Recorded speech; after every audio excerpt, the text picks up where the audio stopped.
Os jogos de Super Nintendo com certeza são lendários, então se espera que sejam bons. Porém, apesar de me considerar bem eclético com jogos e gostar de uma boa variedade de estilos, já percebi que eu não me dou muito bem com jogos muito antigos, especificamente da quinta geração para trás. Então, quando eu tentei dar uma chance para os jogos de Super Nintendo através de um emulador, sem saber o que esperar, eu achava que pelo menos iria me divertir. Mas não foi bem isso que aconteceu. Eu tive uma experiência bem mista jogando esses jogos.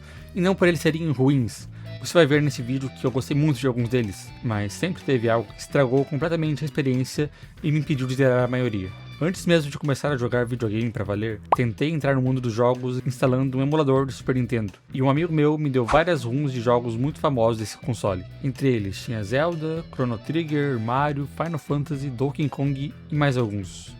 Então eu resolvi jogar. De cara, o que eu tentei jogar primeiro foi Mario, por ser uma franquia lendária e eu nunca ter conseguido jogar ele direito. Tentei começar por ele. E eu meio que tenho a mania de começar sempre pelos jogos mais antigos quando posso. Com certas exceções, obviamente. Então, ao invés de começar pelos Marios 3D mais recentes, eu queria começar pelos 2D mais antigos. E eu acho que eu me arrependo um pouco.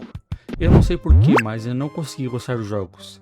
Eu consigo entender muito bem o que fazem os jogos de Mario serem o que são. Uma plataforma muito importante. Eu joguei o 1, 3 e o World. E pude ver que as fases eram muito criativas. A criatividade que cada fase do Mario tinha, e tudo virou uma marca da franquia. Muitas eu já conhecia e pude caçar referências no filme do Mario. O design de fases e os inimigos que eu sempre via, por serem muito icônicos, mas nunca pude jogar. E vale comentar sobre como o Mario tem um level design genial. Ele usa muito do conceito de level design invisível, que é uma técnica de desenvolvimento de jogos para atuar sem que o jogador perceba e guiar ele sem precisar de textos ou qualquer forma rudimentar de design. Essa técnica usa muito do feedback, que recompensa o jogador por ensiná-lo o que deve ser feito, e pune para ensiná-lo o que não deve ser feito. Basicamente, a primeira fase do Mario te ensina a jogar o jogo, com as principais informações que o jogador precisa para conseguir jogar ele todo.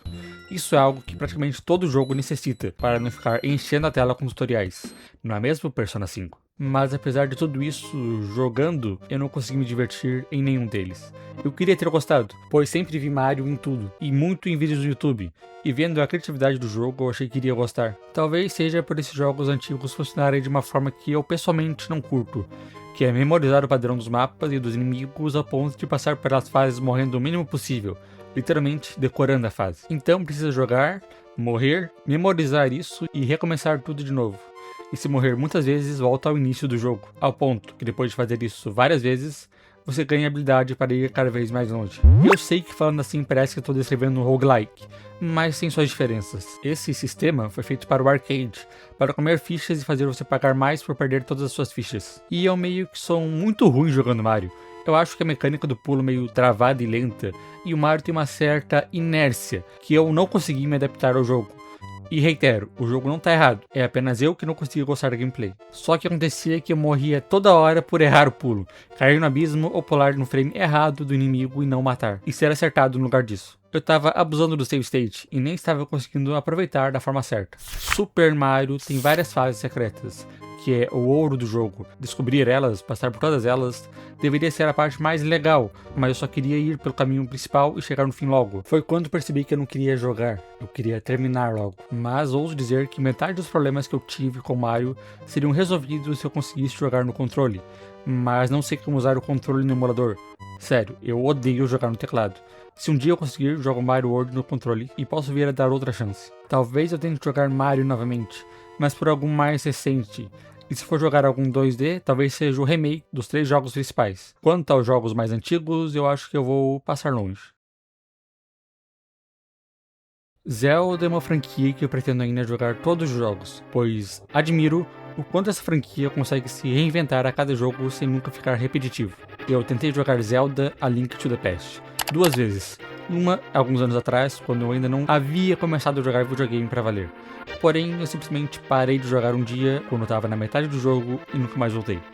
Eu só abandonei ele mesmo, do nada. Então, quando decidi voltar, já não lembrava de nada, fazendo não valer a pena eu continuar o save antigo. Então, comecei do zero. Zelda Link to the Past era um dos primeiros títulos da franquia, e mesmo sendo tão antigo, já proporcionava uma aventura clássica, do herói escolhido salvando o mundo. Muito divertido. pois o mundo fantástico de Zelda é incrível de explorar, e desde essa época a curiosidade era o que movia a maior parte dos segredos do jogo. A Link to the Past foi o primeiro Zelda a inserir o conceito de dois mundos, um sendo básico e inicial e o outro sendo um espelho do mundo inicial, porém corrompido, o que cria uns backtrack muito similares aos Metroidvanias modernos. Então certas dungeons do Dark World precisavam ir ao Light World e ir ao ponto equivalente no mapa, usar um portal para só ir entrar na dungeon. Acho que vale ressaltar que do Famicom para o Super Nintendo houve um salto significativo, não só a mudança do 8-bit para o 16-bit. Técnicas de animação como parallax e scrolling estavam aprimoradas, assim como víamos mais cores e o uso de sprites maiores do que a geração anterior. Mas o que contribuiu muito foi a nova tecnologia que a Nintendo usou, o Mode 7. O recurso ia além dos gráficos bonitos e apresentava ao público o melhor estilo da simulação 3D que poderia ser visto na época. Pode ser muito bem visto em jogos como o próprio Zelda, com esse cenário 2D que simula 3 dimensões, com altura e relevo, mas era bem visível mesmo em jogos de corrida. Mas apesar de ter gostado muito, tinha uns pequenos detalhes que estavam me incomodando, que era o fato do jogo ser difícil de forma bem inconveniente. Vocês verão um padrão daqui pra frente, sobre a dificuldade desigual do jogo. Em Zelda, o combate das dungeons era complicado e quanto mais eu jogava, mais difícil ficava. Até um amigo meu que é muito frisado perguntou por que eu jogar Link to the Past primeiro, pois era complicado. Ah, mas isso é skill issue, fica quieto aí. E eu até estava conseguindo jogar, mas muito eu tinha que pesquisar detonado, pois tem itens, lugares secretos que eu não sei como se descobre sem guia. Esse Zelda, assim como vários jogos, foram lançados numa época que os jogos eram feitos com segredos para comprar revista, ou juntar a galera para tentar decifrar os mistérios juntos. Não vejo como se descobre muita coisa do jogo sozinho. Quer um exemplo? No meio do jogo, explorando a Dark World, eu consegui um baú. Baú esse que eu não consegui abrir, e nem descartar, e com ele eu não poderia entrar em nenhuma porta do jogo. Eu precisava lembrar que no Light World tem um candango parado no mapa que abre baús trancados. E esse tipo de detalhe eu sozinho não conseguia resolver e precisava de guias. Eu até me pergunto como que era o primeiro Zelda, que consegue ser mais complexo e obscuro ainda. Mas até aí tudo bem. Olhando guia de vez em quando, e um save state aqui e ali nas dungeons, estava progredindo no jogo. Derrotei quase todas as dungeons, pegando as mais fáceis primeiro para ir ficar mais forte com o tempo, faltando apenas uma dungeon e o Ganon. Até que... Cadê meu save? Cara, eu realmente não sei o que aconteceu, mas eu precisei trocar o meu SSD por um maior, mas o emulador estava no HD, que não foi mexido durante a troca, mas mesmo assim, de algum modo, o save foi deletado. Eu fiquei tão chateado que não quis jogar tudo de novo, nem continuar meu save antigo, então eu dropei. O que é uma pena, pois eu estava curtindo o jogo. Apesar da dificuldade, não era nada que um save state não resolva, mas infelizmente, esse infortúnio aconteceu e mais uma vez não consegui zerar um jogo do Super Nintendo. Lá pro final de 2025 eu comecei outro jogo, dessa vez Chrono Trigger. E talvez só por ter participado do clube do jogo onde tem várias gerações de consoles, e eu peguei a do Super Nintendo. Eu fui sem expectativa para Chrono Trigger, pois nem sequer sabia a sinopse do jogo, e de cara, minha recepção com ele não foi das melhores. Porém, eu não esperava gostar tanto do jogo.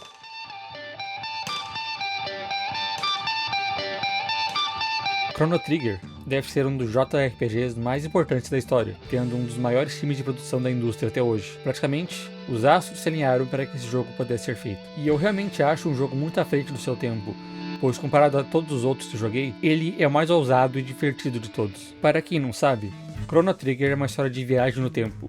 Vamos para diferentes épocas do mundo, desde a pré-história até o futuro apocalíptico distópico. E uma história de viagem no tempo numa fase que a narrativa dos jogos estava engatinhando é de se admirar. Claro que a narrativa não é perfeita em detalhes, e algumas coisas acontecem porque sim, mas isso é o padrão em jogos desta época. Mas no que ele se propõe, ele acerta e muito. E cara, como é divertido explorar cada local desse jogo.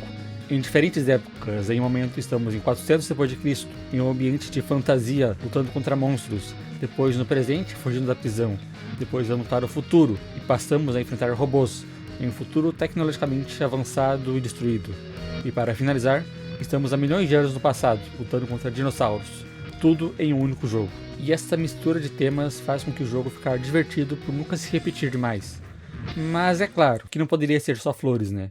Então, a gameplay desse jogo foi o primeiro empecilho que notei. Eu sou fã de turno, mas no começo não me adaptei ao turno desse jogo. A principal razão é que em Chrono Trigger, o turno é em tempo real. E eu não estava acostumado a levar 3 ataques inimigos na minha vez de atacar. E confesso que demorei pra caralho para aprender a usar os itens através do menu.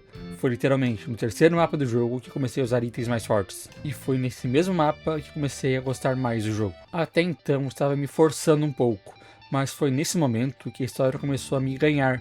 E a gameplay começou a incomodar menos, e com um save state aqui e ali também, pois ninguém é de ferro. Mas se eu estava gostando tanto do jogo e a gameplay estava me incomodando menos, o que deu de errado? E eu respondo, foram os chefes.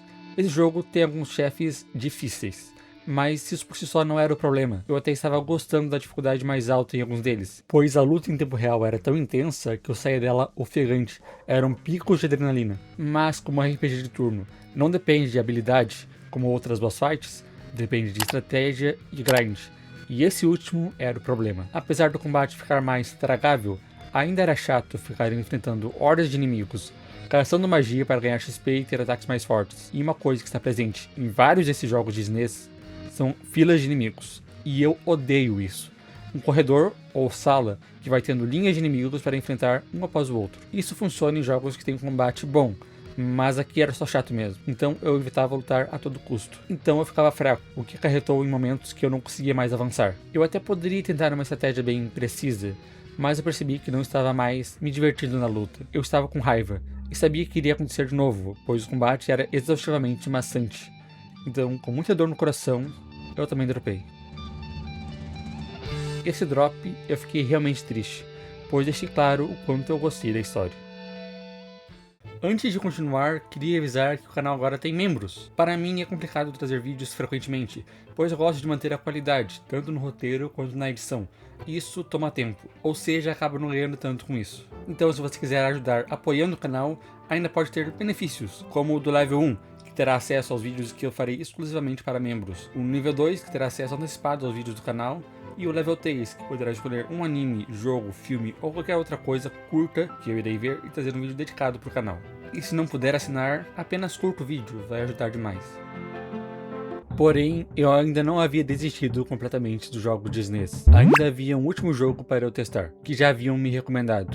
Earthbound. E como já estava com problemas com os jogos normais de SNES, preferi não jogar o Modder, que tecnicamente vem antes, pois provavelmente teria passado mais trabalho, pois esse possui encontros aleatórios, que eu não sou muito fã. Eu estava muito esperançoso para jogar, pois ouvi falar muito bem desse jogo, e não só isso, basicamente ele também é outro jogo que tem uma importância enorme em outras mídias. Jogos como Omori e o fodendo Undertale têm fortes inspirações na trilogia Modder, e o Mewtwo de Pokémon é inspirado no vilão desse jogo. Assim como o Chrono Trigger, eu estava com uma certa pressão e medo de acabar não gostando por ser um jogo tão lendário. Earthbound, quando lançou, foi uma verdadeira crítica aos RPGs clássicos, pois ao invés da história ser sobre guerreiros lutando contra monstros para salvar o reino e o mundo, aqui é o oposto.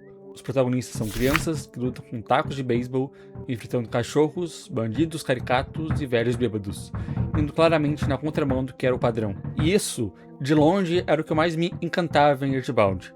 Transitar entre mapas, que são desde cidades onde a gente luta contra inimigos sempre muito cômicos, era muito divertido.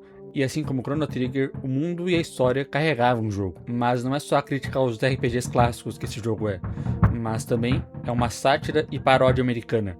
Apesar de ser um jogo japonês, tem muitas referências e estereótipos americanos. Até os itens de cura são fast foods. Tudo isso mostra que Earthbound tem muito a entregar. Mas logo que comecei a jogar, me deparei com algo que baixou minhas expectativas. Eu acho que consegui deixar claro o quanto o combate de Chrono Trigger me frustrou, certo?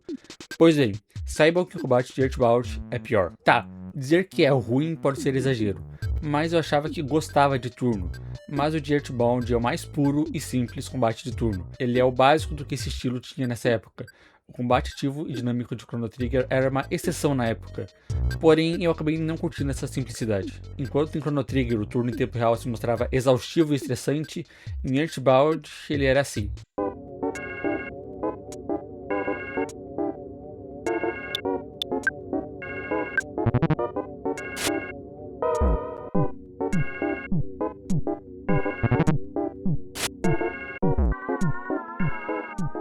Sério, tinha momentos que eu botava em 2x no emulador. E outro detalhe é que ele é difícil pra caralho.